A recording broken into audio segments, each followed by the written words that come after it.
My name is Gregory Howell. Welcome to Watertower Place, and I'm one of the creative consultants here at the former meatpacking plant, formerly the Knuckles Packing Company, which we now refer to as Watertower Place.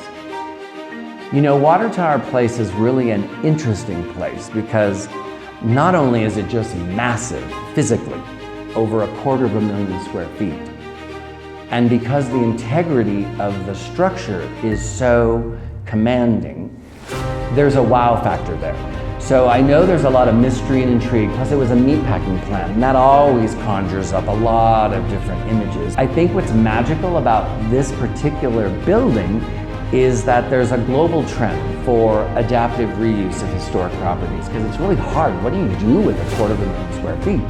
And our walls, for example, this one, not just this one, but the one in the next room, is 48 inches thick. And I think our thinnest wall is about 33 inches. I mean, you're talking about bones. Plus, this building has no load-bearing walls. Everything is supported by these elegant columns, which is why it survived the torrents. It was the epicenter of the 1921 flood. So the building is a magical platform for what the original Norwegian architect Hans Peter Henschen actually envisioned, which was this vertical integration.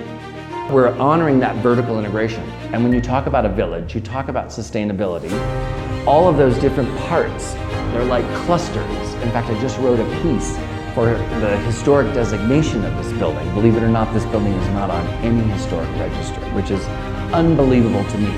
But we've just finished writing a beautiful summary, a narrative of the story and why it is internationally significant to what happened in the world from 1891 to about 1940, 1950. I mean, this story went long into the 1980s.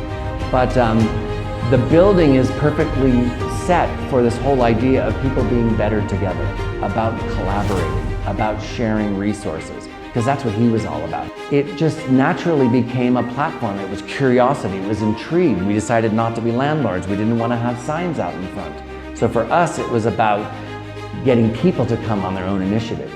We have not gone out and asked anyone to come to visit us. And so it's been people coming, and we've had over 4,000 people come through on tours just over the last 18 months. So our floor plans, our integration has all evolved as a result of thinking about this as a vertical urban village. So if you're a restaurant, what is your role? If you're a research laboratory, what is your role? If you're an art gallery, what is your role? Innovation hub, what is your role?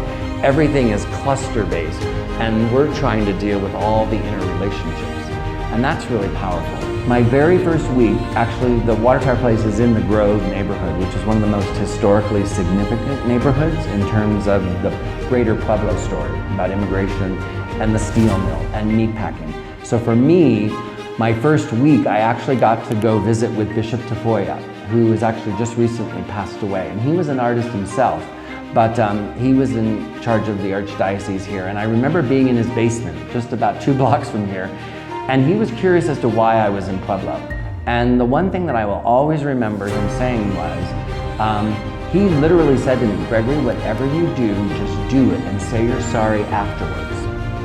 Pueblo, you can see change happen in 90 days, and you don't have to have $1 million. In fact, you can have $100, depending upon how focused and where your audiences are. So for me, I really took that advice at heart, and then realizing that Pueblo has an extraordinary history. In fact, next March is our 150th anniversary as a city, March 20th, 2020. And then following that is the 100th commemoration of the Great Pueblo Flood. So we've got some real milestone events coming up.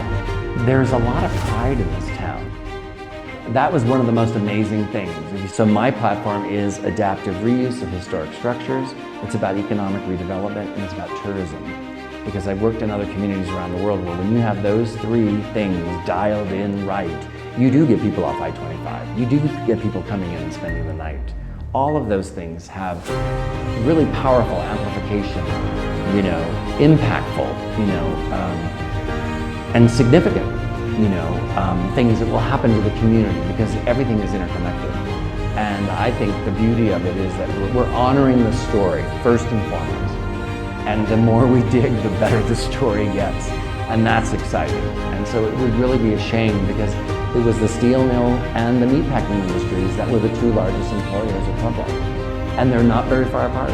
And you can go neighborhood by neighborhood and you can see the ethnic groups that lived in all these, from the Slovenians. You can go and you look at the Hungarians, the Yugoslavians, you can look at the Mexicans, you can look, all these different neighborhoods were lined up accordingly, and where they went during the day and where they came back was all a part of that community. So we're honoring first and foremost the building as our project, restoring it and bringing it back to life.